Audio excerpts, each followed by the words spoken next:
McCarthy, and I'm here as always with Daniela Walls. As always. As always with Garth, my sidekick. I think I'm Garth. Garth of the American System of Political Economy. Yeah. We wanted... Wait. Who's the blonde one? Garth. Okay, I guess that makes you Garth. I'm Wayne. Yeah, okay, good. So we are recording this on the eve of Webster Tarpley's much-anticipated class course on the American System of Political Economy, which is taking place in Washington, D.C. What is the date of that? The date is Friday the 23rd, starting at 6 p.m. to 10 p.m. that night. We're all staying at a hotel in Silver Springs, Maryland, which I'm really excited about because it's going to be fun. It's going to be at camp. Yeah. Saturday all day from like 10 a.m. to 10 or 11 p.m. with lunch breaks and dinner breaks. Sunday 11 a.m. to 5 p.m. to 4 p.m., something like that, so that people who have full-time jobs can fly in on Friday night for the class for Friday late afternoon night, and then leave on Sunday after the class is done. However, I would suggest if you're coming that you'd want to stay for Sunday, because Sunday's the big party. We're already setting up at our D.C. local's house. The chair of the D.C. local is already setting his house up to watch the Greek election results come in. You're going to put the party into Tax Wall Street Party? With Webster. So here is your chance this coming weekend to party, to, more importantly, to learn from really one of the great historians of the American system and of American economic history. Then the world needs more leaders, as Webster says. We have a deficit of leaders.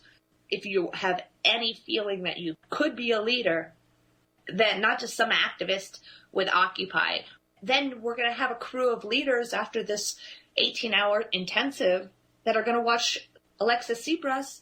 Go to YouTube and watch Alexis Tsipras. We are going to be newly trained leaders watching Alexis Tsipras take power. That's a pretty big deal. What I think we should talk about today is, and I think this will preview some of what I imagine Webster will talk about in this course. So, what is right now sort of on the fringe, meaning in Syriza or in this small group of New Deal Democrats in the U.S., used to be totally mainstream in the American tradition. And today it's totally mainstream in China, becoming more and more so in the whole BRICS alliance, which is Russia, India, Brazil, and allied countries. But it really goes back all the way to the Massachusetts Bay Colony, on through the American Revolution, the Civil War. What it really comes down to is best summarized in this. It's a book called The Harmony of Interests, which is written by Henry Charles Carey, who is the main economic advisor to Abraham Lincoln. What he details is that there is a fundamental difference between the British system, which is based on free trade, and the American system, which is based on protectionism. It comes down to the difference between an oceanic empire like the British Empire, which is based on shipping, it's based on finance, and things like that, versus the development of continents, meaning the United States, Russia, Germany.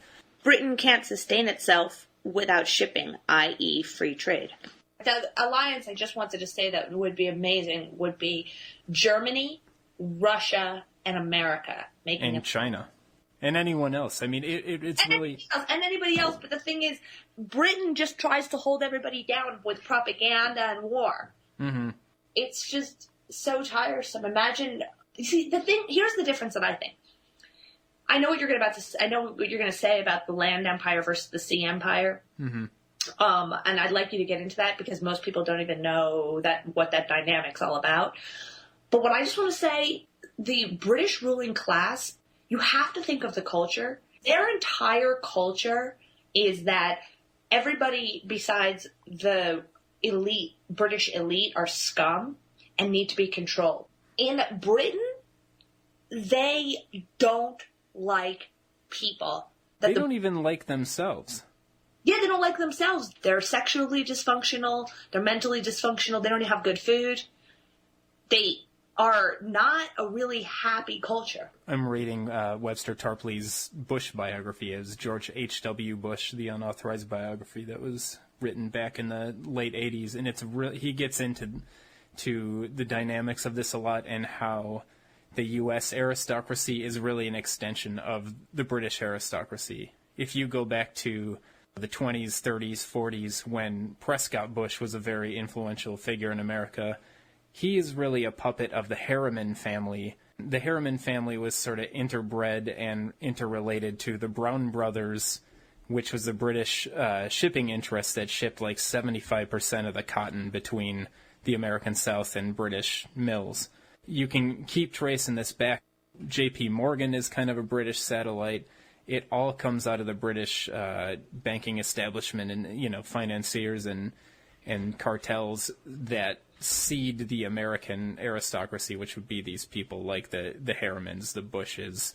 Did you know that I went to Cambridge in England for 1 year in college? No, I didn't. You're going to laugh at this. Do you know that I even rowed crew? Yeah. I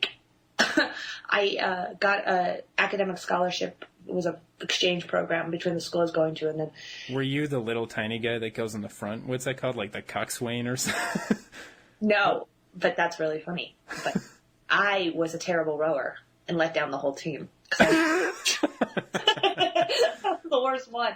I could care less. You have to wake up really early, and it's freezing, and then you have to train on rowing machines before you go into the water, and it's just like, what is the point of this? Well, anyway...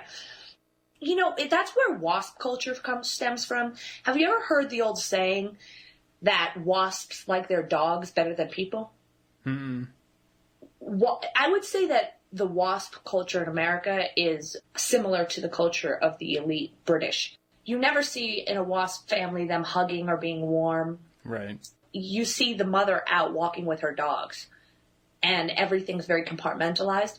You're trained to have a high level of comportment because you're inherently disgusting. You know what's interesting? Have you ever seen Downton Abbey? It's a show that's on BBC. We were watching some background about that. They have a guy who's sort of like, he makes sure that everything being done is historically accurate. I forget what the title is, but he was saying that basically a lot of these manners of the British aristocracy really came into full bloom in the 19th century, basically because of revolutionary fervor. You had the Irish Revolution, there were revolutions in Germany. They basically didn't want a socialist uprising in Britain, so they needed to create a mystique about the aristocracy, that it was untouchable, that it was above being human. It's to separate themselves from the Scots and the Irish. Right. And the working class. Yeah, they really had to separate themselves to keep power. Let's go back to America. I think there's this axis during the Lincoln period between America, Ireland, Germany, and Russia. Mm-hmm. There's a group in Philadelphia that would include, people like Wharton Barker, who's an important banker.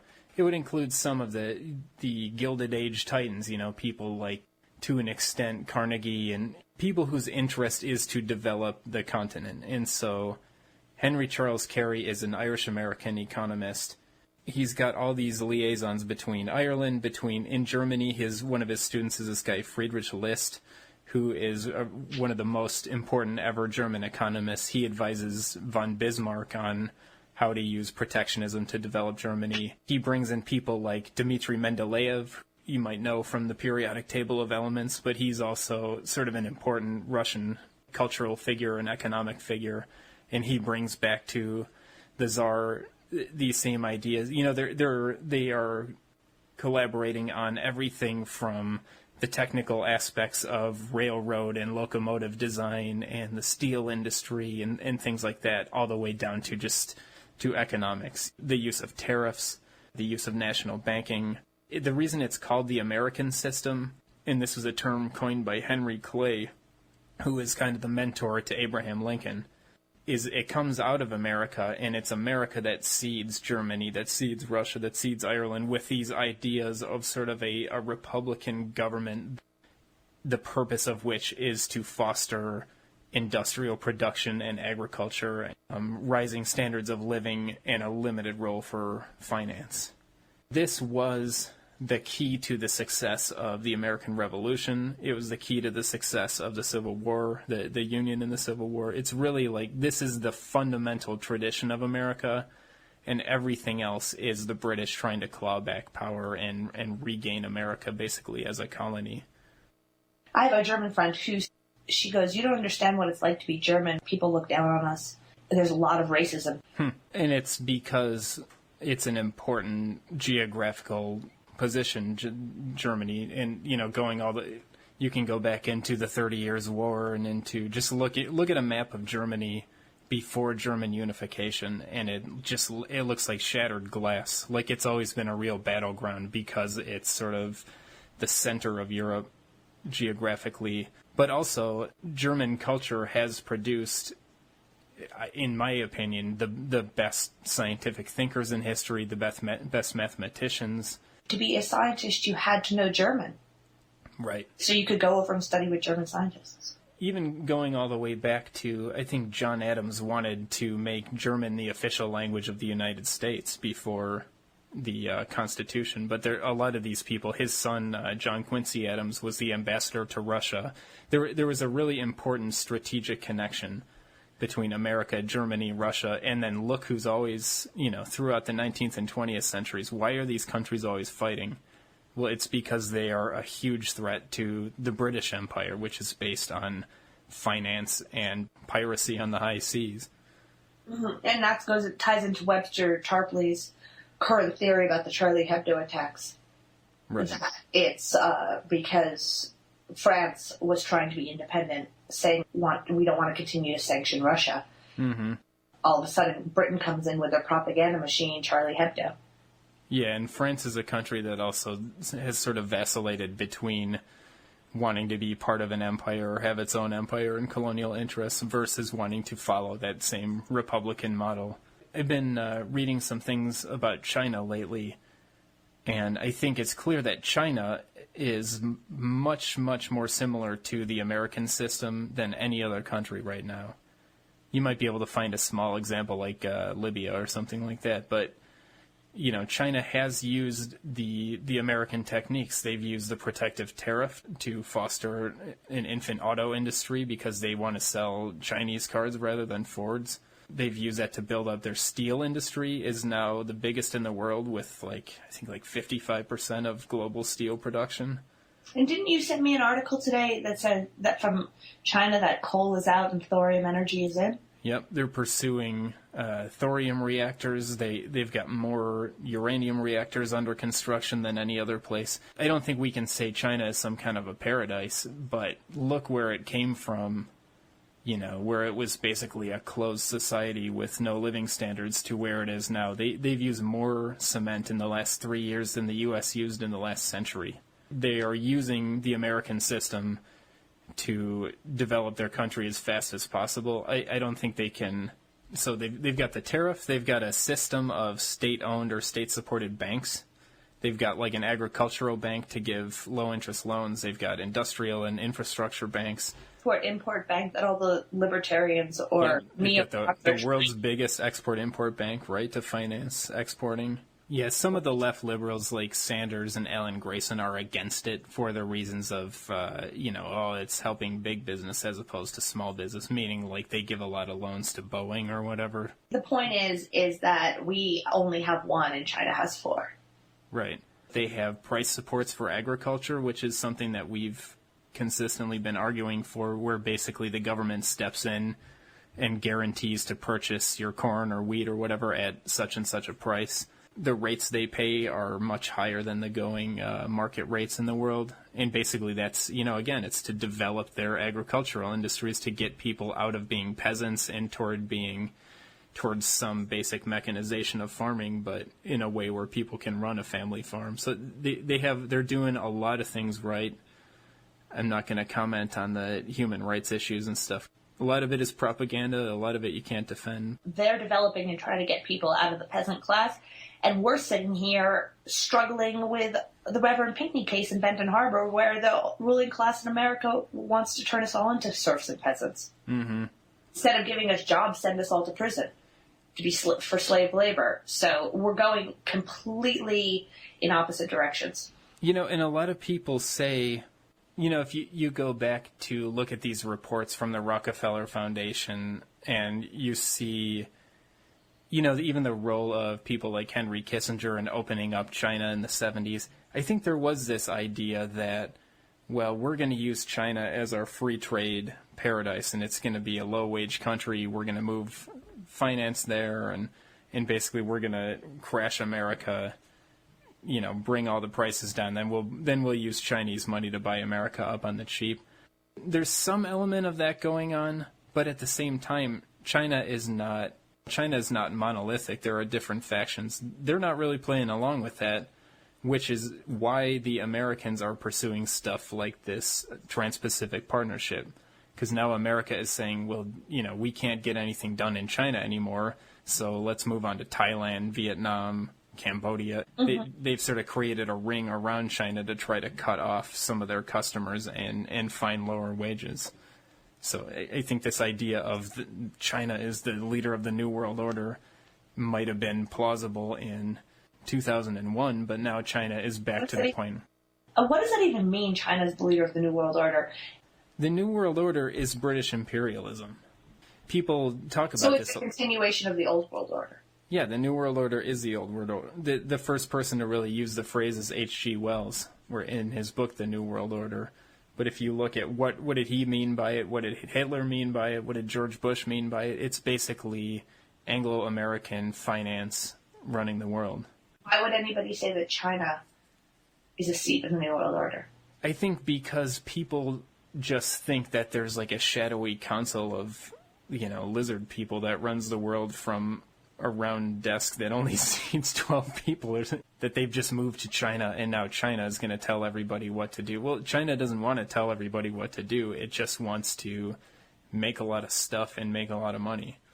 I see. But they don't do anything that precludes the U.S. from... Which has nothing to do with, if that's the definition of the New World Order, which would be to keep everybody down and the British elite way above us all. Yeah, global government. Everyone's all afraid of global government. Mm-hmm. Well, you go back to what Ron Paul said in the Congressional Record, something to the effect of, we have nothing to fear from global government, a global currency, blah, blah, blah, as long as the definition of that global government is the gold standard and the free market, which is exactly what they want. The whole idea of, like, you know, the UN running the world or whatever it is so that British financiers have a centralized control center where they can decide which sheep is getting fattened and which one is getting slaughtered. It's just to cede national self-determination to the interests of financiers. It's not like, oh my God, now we're under the jackboot of somebody who arbitrarily wants us to shut down our gardens or whatever people are talking about out there. Isn't it funny, the figureheads for the ruling world elite would be Prince William and Kate Middleton? I've been watching Kate Middleton eyebrow tutorials, which by them are Kim Kardashian. Like, isn't it weird? They're on TMZ. Yeah. Stuff like that. It's such a degenerated ruling class. You know, the way you think of, like, a world leader with medals and you know what I mean? Like like looking like a military general with a program. It's like Kim Kardashian's fashion tutorial. What in the hell? Like, yeah, well, they're not. It's that degenerated. Alongside a Kim Kardashian video, you have a Kate Middleton and Prince William video. I don't imagine that Queen Elizabeth is anything more than like a totem. She's used where they basically use her as a big shiny jewel to keep, you know, people in Britain keep their mouths shut. But it really just comes down to these interlocking finance and corporate interests that are in the city of London, in Amsterdam, in Switzerland. You know, if you look at if you want to know who runs the world, one place to start is look at the biggest industries you can think of: steel, shipping, grain, all these kinds of things. Look at the biggest company and then look at their boards of directors. And you're consistently going to see British and Dutch names. It's very odd. And Swiss and sometimes German and stuff like that. But it's basically people who come from these banking centers and run big banks are sitting on the boards of directors of different companies. And that's even true in America. We talked with Larry Pinkney a little bit about this Emerson Electric that is in Ferguson, Missouri. Well, that's one of these a huge company that feeds like the consumer products industry. But the guy who ran Emerson Electric also sat on the board of directors of I think it was Merrill Lynch. These people boards of directors are basically like that's your connection between banking or finance and industry and nonprofit kind of stuff. That's a better place to start than looking at who's on TV, is who is actually making executive decisions for these gigantic corporations and banks. Some of these people come into light if it's like the Walton family or maybe the Rockefellers or something. But do you know who runs Cargill? No. Cargill is the biggest grain trading operation on earth. They run most of agriculture. They run the commodity futures markets to a large extent. And it's these obscure people in Minnesota called the McMillan family. I see what you're saying. So it's basically Anglo-Dutch British banking aristocrats who maintain a really low profile and put other people out front. I see. So Prince William probably doesn't even know how to put his pants on. They just are walking around in circles in a palace. I think there are exceptions like Edward VII and people like that, where sometimes the regent is also a military commander and or oligarch, him or herself. Why don't we go through the list of the demands of the United Front Against Austerity and Tax Wall Street Party, and let's show that there are historical precedents for all of these things? Because one of the things that I used to argue online with libertarians a lot, and before that I would almost say I was intrigued by libertarianism. I had some friends who were getting me to read Ayn Rand books and stuff, but it never quite stuck with me. Well, we all were, because it was Alex Jones and those groups covered 9/11 so extensively that we kind of transitioned from the shock of 9/11 and beginning our 9/11 research, and then the only political system that we heard about was libertarianism. So 99% of us didn't know any better. It was basically like, everything's a fantasy, you can't believe anything, and now Ayn Rand. It just didn't... Well, everything's a fantasy, you can't believe... Here's what a false flag is, and now here's the Austrian School of Economics. Right. And Ron Paul. That isn't a natural progression. It's like almost like they used our shock and our curiosity to figure out the truth to usher in this foreign billionaire-backed Mount Pelerin society, rich person economics. It's like, you're all in shock. It's like when humor opens you up because you're laughing to ideas. The shock made us hungry for answers. Right. I used to do a lot of online argumentation, and the one that always stuck with me is, give me an example of the Austrian school in action. And there isn't one. It's never really, not since, I don't know, the Middle Ages or something, or even then, feudalism is better than the Austrian school. But I always ask that same question. Well, where's an example of where it worked? They'll tell you. The example is, they kept saying, well, the only example I ever found was Chile. Did you find any? Chile didn't work in Chile. It ruined Chile. Yeah, no, they would always say there was some period in like Iceland where it worked in like one town for a week. And you know what I mean? It's just obscure examples like that. If you say, show me the American system in action, it's like all the major eras of progress in world history are based on the American system. It's what built the middle class. And people have this idea that there's been a middle class for large periods of history. So there's been like 50 years of a middle class, and it's going away. Right. So it built the middle class. Okay, so let's go through the list. Maybe the hardest one is the main one, which is the 1% Wall Street sales tax. And we can show some financial transaction taxes that are currently in effect. But in my mind, that is sort of part of a package of Wall Street regulation where you're basically trying to slow down and temper the rapidity with which Wall Street is acting. Even the Glass-Steagall Act or a lot of the other things that, ban credit default swaps and this and that.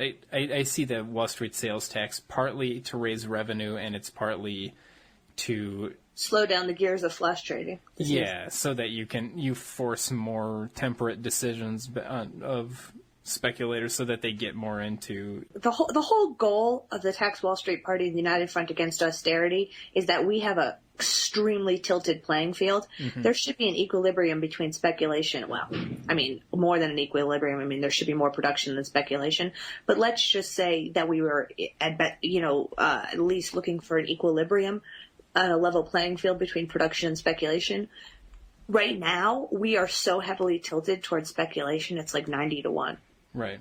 Let me insert a quote here by William McKinley, who was one of the early Republican presidents, and he was assassinated. He was, in most respects, a Lincoln Republican. His big cause was the protective tariff. He says, "Under free trade, the trader is the master and the producer the slave. Protection is but the law of nature, the law of self-preservation, of self-development, of securing the highest and best destiny of the race of man." I think people, if you look at who's Ron Paul's main economist today, it's this guy, Peter Schiff. He was the advisor for his campaign. And I think he's a more out-of-the-closet version of like a Milton Friedman or something like that, where he's just coming right out and giving you the Austrian school. He would say, well, look at me, I'm a job creator. I created 20 jobs, so I shouldn't be taxed so that I can create more jobs. But what jobs is he creating? Pirates, basically, Yeah, jobs that extract from everybody else. Yeah, he's saying, I've trained up 20 thieves, and even though that disemployed 400 factory workers, I'm a job creator. I think it's free trade. To McKinley's quote, you might have to add financial speculation. It's gambling and exploiting lower wage rates in other countries. That under that system, certainly certain people can get rich, and maybe if you looked at like the GDP, you might even say it went up, but it's because of this thumbtack wealth structure where you've got a tiny handful of people on the top just getting filthy rich, and everyone else is suffering because there's no protection for labor. What's the name of the guy? Dylan Ratigan. Remember when Dylan Ratigan was fired for his rant about how he's sick and tired of this country being extracted? Mm-hmm. Wall Street extracts. People should look that up. They should go to YouTube and type in Dylan Ratigan extraction. I think it was well done for the most part. Yeah, well, maybe let's just jump to point 2, which is nationalize the Federal Reserve and what that means and how you do it. I think the key, how to get an insight into this issue is to look at the conflict between Alexander Hamilton on one hand and Aaron Burr on the other hand. And a lot of people call Hamilton the godfather of Wall Street, and they say he invented Wall Street, but that's not true at all. He invented the idea of a highly regulated system of capital investment where basically you're going to have these joint stock companies to invest in waterworks and this and that. Whereas Aaron Burr is the founder of the Chase Manhattan Company. I think it was originally called the Manhattan Company. He set that up specifically to use national bank credit for a boondoggle project that then got the Chase Manhattan Company rich. That's the basic idea. Hamilton is the godfather of productive investment. Aaron Burr is the godfather of basically the leveraged buyout or the financial swindle, which is what Wall Street is today. What was Hamilton's system? And then I think you can find other examples of that in history. It's basically what Hamilton's famous quote is that national debt, if not excessive, is a great advantage to the nation, or something to that effect.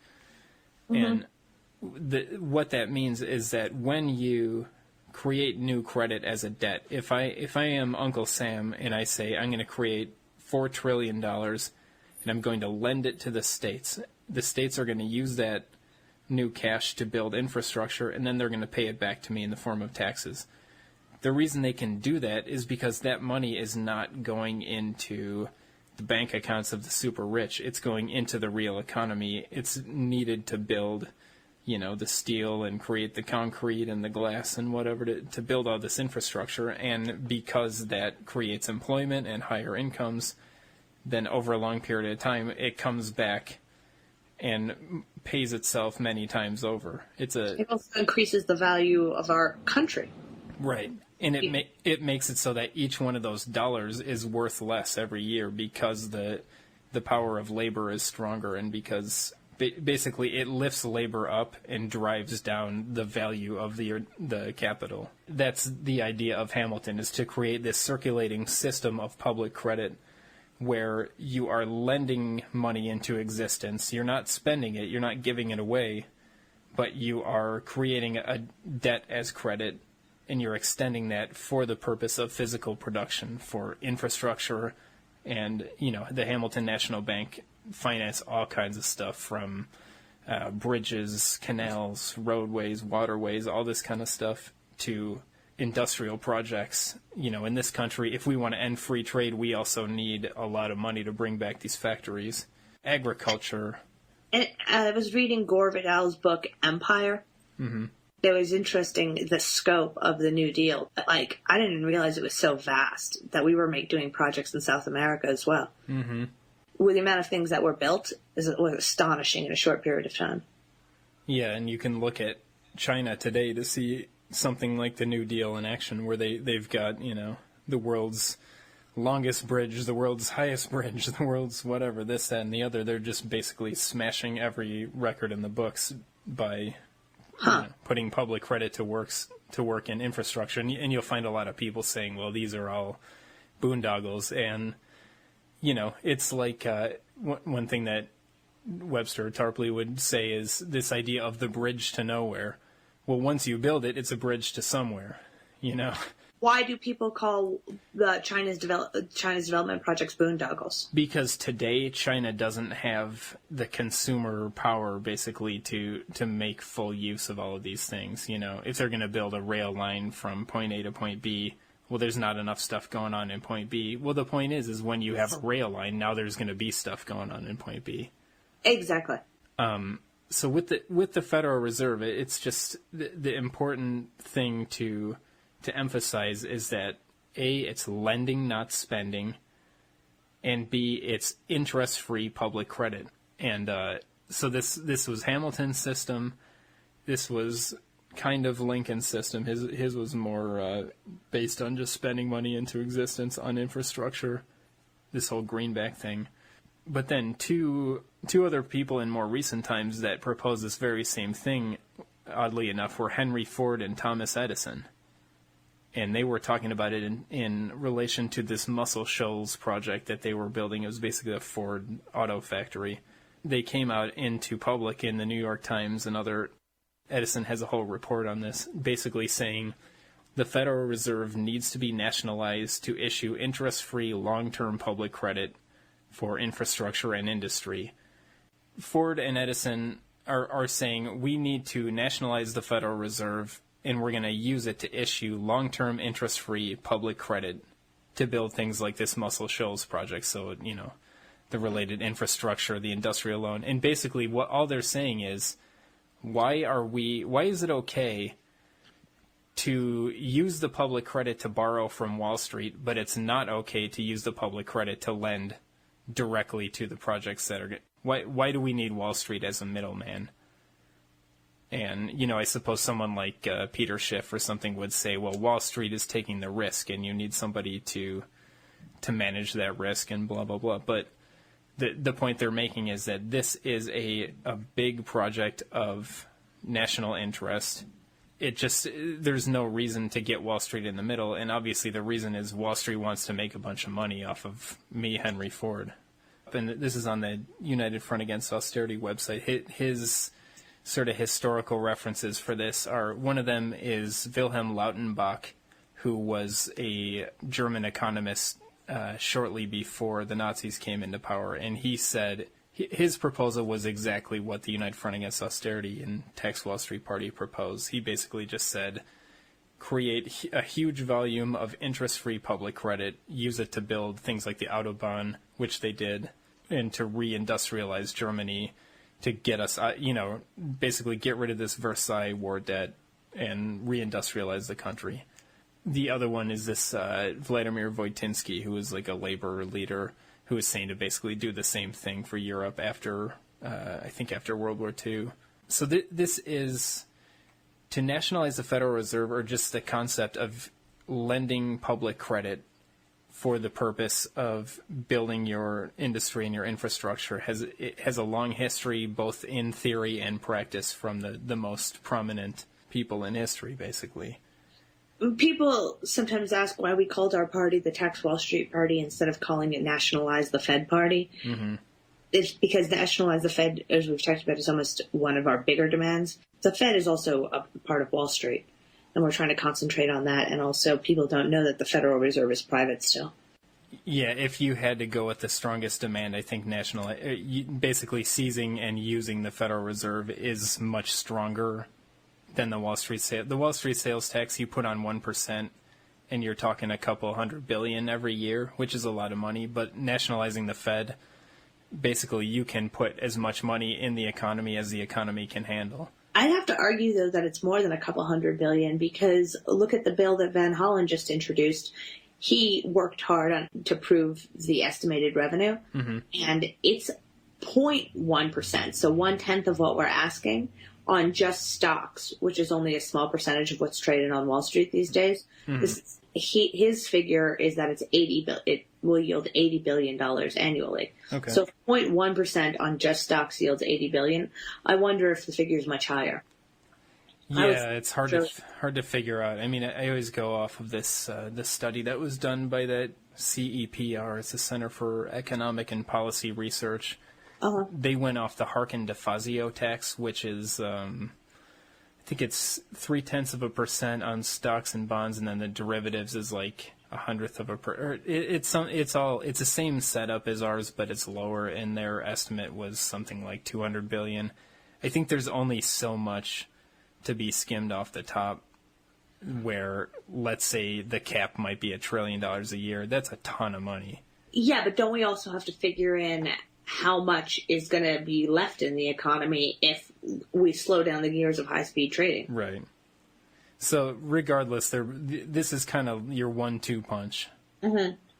It's a 1-2 punch, yeah. To bleed Wall Street back into the real economy, and to use the central bank as your engine of investment in the real economy. And like I said before, our goal is to level the playing field between production and speculation. Right. Right now it's heavily tilted in one direction. We talked before about this book, The Harmony of Interests. And I think that's a good way of thinking about this, where, people want to know what is the New World Order, or who runs the world, or whatever. Right now, it's run by a harmony of interests among speculators and thieves and gamblers. The rules are set up that you can get extremely rich by robbing people. And so it's not so much that this is an orchestrated conspiracy as like the floodgates have been let down in such a way that different types of interests use that to their extreme advantage. And what we want is the harmony of interests for labor and for production, basically. And that's going to bring together industrial capitalists, people like a Henry Ford or a Thomas Edison, with the working person. I think one of the big flaws of socialism or communism is the idea that there's an antagonism between capital and labor. Like there might be in any one given factory, but ultimately they both prosper together. Whereas the speculator, the lender, that person is a drain on both of them. And so I think the real harmony of interest is to align the interests of working people with the interests of people interested in economic growth, in invention, in production, and so forth. And it's also, if you're not taxing them, it's not that they're just not paying a tax. That's essentially a subsidy for them. We're essentially subsidizing speculation. So if you're a zombie bank or you engage in flash trading, people should read that book, Flash Boys. Program trading, high frequency trading, all types of stock jobbing tricks that have flourished once again in the current situation. They pay no tax. And so what paying no tax really means is that we're giving them a subsidy. So we subsidize speculation in America. That's what we should remember. In America, we subsidize speculation. And then we focus on, we're subsidizing the poor. But what we really do is subsidize speculation. I think it was when you were on the Power Hour the other week with Larry Pinkney, you called the Whirlpool Corporation a hedge fund in drag. Yeah. And I think basically what that means is that they are not, by definition, an industrial corporation. Like the way that they prosper is not by making washing machines. It's by selling washing machine factories that were built under a system of protectionism. And now that there's no protectionism, it's basically selling off plant and equipment to Mexico or to China or wherever. So what we have to essentially do is face the fact that for the last 20 or 30 years, we've had a situation developing in the United States, especially where the playing field is tilted away from factories, away from farms, away from research, away from laboratories, anything that's tangible physical production, and that it's tilted in favor of financial services and the entire world of speculation, trading, and so forth. So, like we've just said, we have to somehow reestablish some equilibrium there. And the Wall Street sales tax is something that will do it, and so will nationalizing the Federal Reserve. Right. And this, and then moving on to the protective tariff. I mean, back to Whirlpool, this is a controversial point, but you almost can't blame Whirlpool for doing what it's doing. It's almost like, because we, the people, are enabling them, even though they had their own congressmen and they were certainly part of promoting free trade as a way to get rich faster. They wanted to break down laws against monopoly and laws against free trade so that they could consolidate and acquire other companies and send everything off for cheaper labor. Yeah, but if we're talking about jobs, I think it's important that if you want jobs, this is a way. Taxing Wall Street is a way to encourage people, if they have money, not to buy derivatives because they'll be taxed. And that will put money toward investment in tangible physical production. Right now, if you have money, you're not going to pay tax if you invest it on Wall Street. But this way, people with money will put money toward investment in tangible physical production. But then the problem becomes, Whirlpool would be crazy to create a bunch of jobs in Benton Harbor, because all that's going to happen is that some other company is just going to take over their Mexican factory, and then you go to the home improvement warehouse and see that the Whirlpool washer costs $750 and the other one costs $500, and it's the same thing. Yeah, but it's a vicious cycle. You keep shipping the jobs overseas so we can't afford expensive goods, so people buy cheap goods. Yep. But what I'm saying is that Whirlpool cannot bring a single job back to Benton Harbor until there's a tariff in place. And people are sort of confused by what this is. It's a firewall. It's basically, you're saying labor costs, let's call it $15 an hour.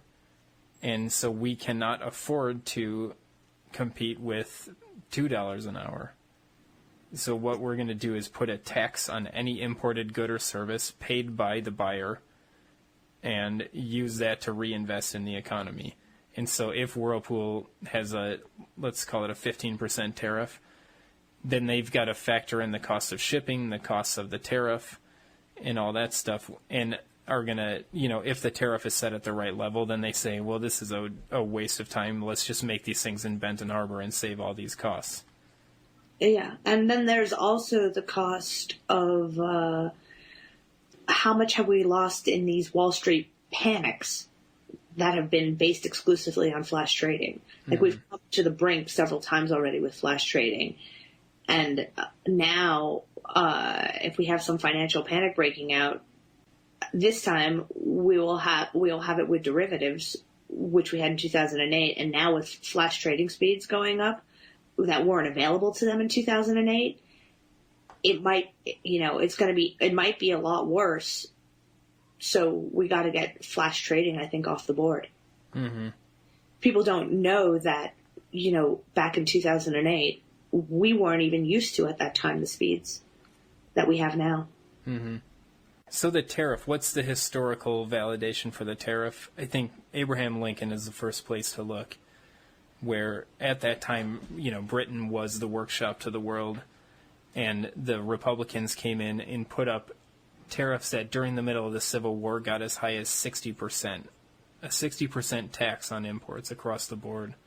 That enabled America to build, the railroad industry, the steel industry, on and on down the line. And, it's a little different from one time to the next. I think if your economy is at a disadvantage because either you don't have any industries or you have high wage rates or whatever, you need a tariff. If, on the other hand, your economy, like the Chinese economy, China's got a high tariff on automobiles, but then in other areas they've actually loosened up certain penalties against importing because they've got a lot of cash. They already have, extremely high employment levels. It's going to hurt certain parts. I don't think the tariff has to be an absolute. It can kind of adjust to the times and the conditions in the economy. But and was the tariff removed? You can go to Wikipedia and just, I guess, search for tariffs in U.S. history, and you can see the rates.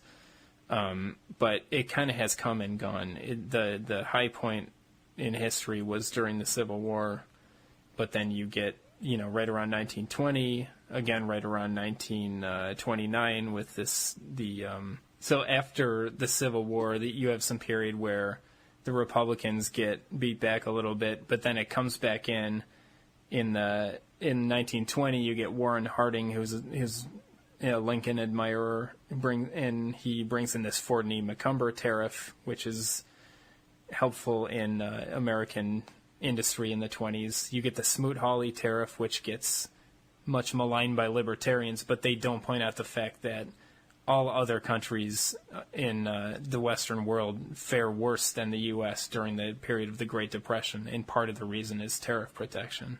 Right now, and so to bring it back to China, if you want a modern example, China has an auto industry because they have a tariff.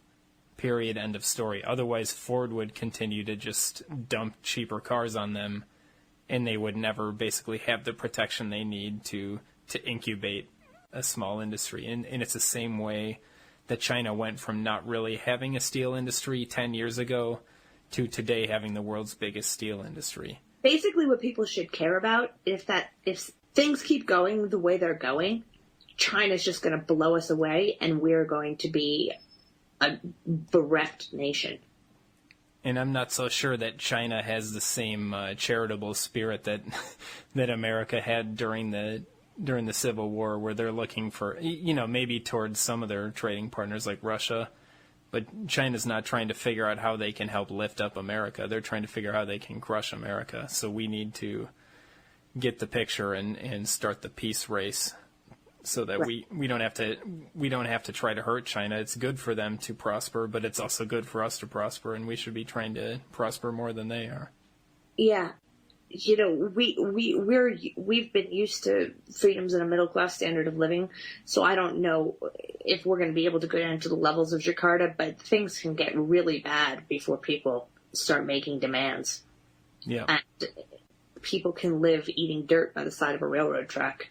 1,000 people hanging off a railroad car. Don't think, how bad does it have to get? Think, I want my standard of living to go up now. Mm-hmm. The next point on the list, and we've done a show about this, is parity agriculture.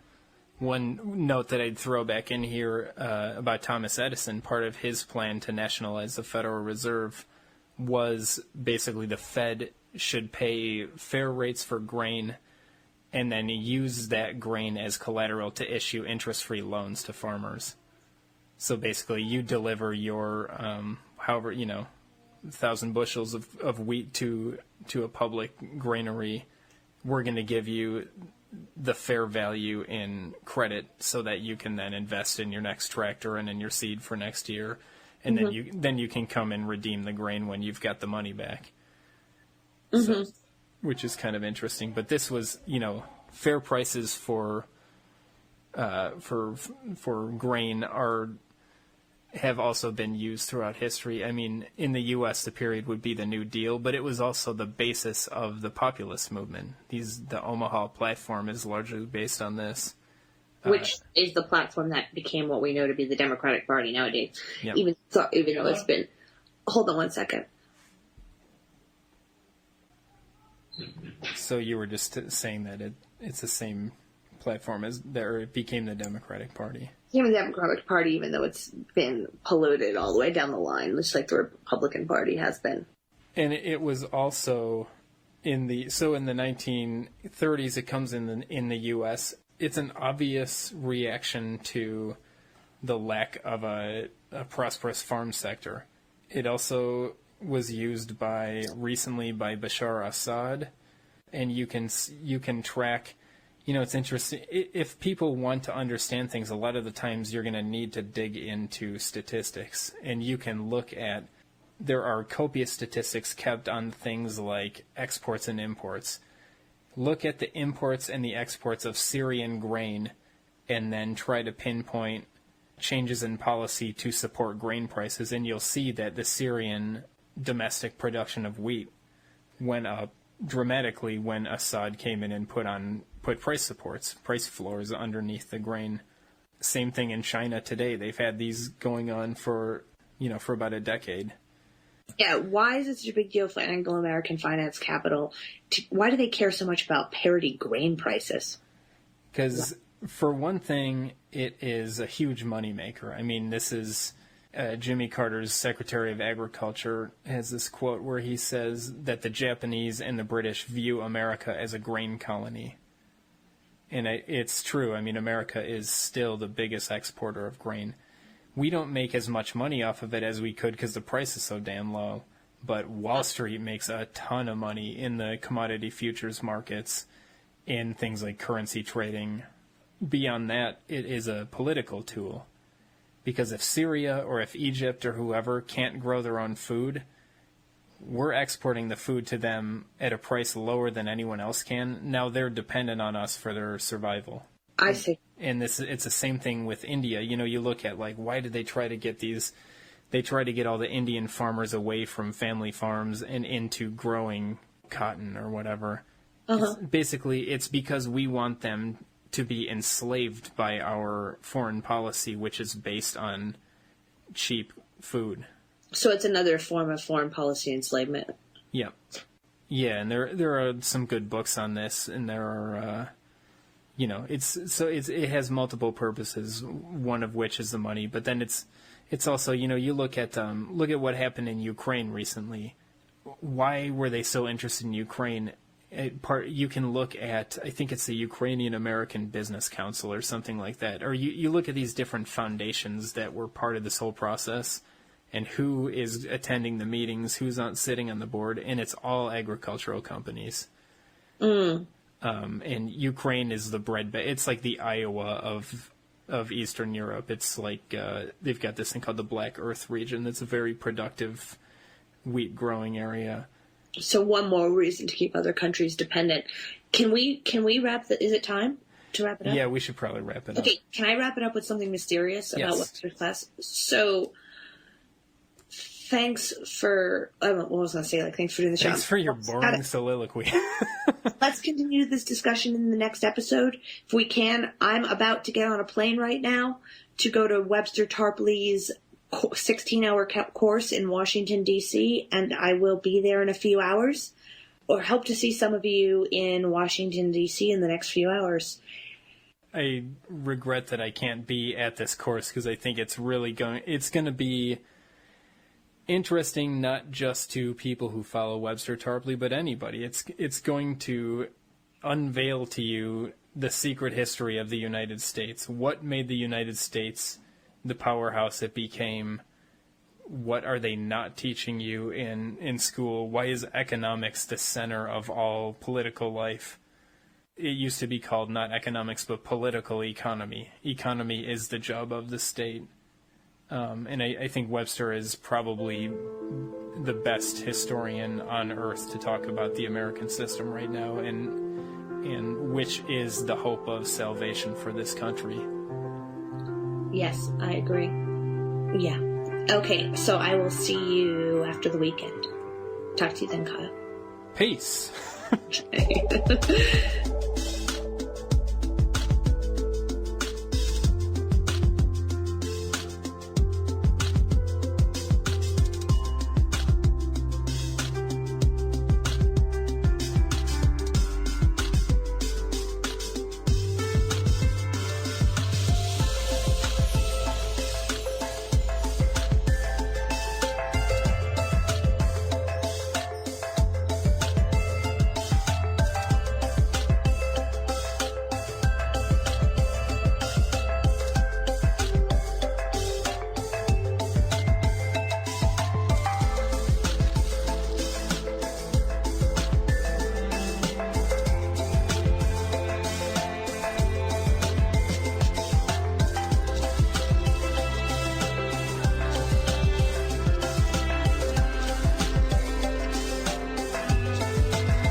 And run big banks are sitting on the boards of directors of different companies, and it's even true in America. We talked with Larry Pinkney a little bit about this Emerson Electric that is in Ferguson, Missouri.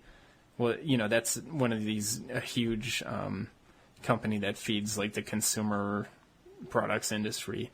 But the guy who ran Emerson Electric also sat on the board of directors of I think it was Merrill Lynch.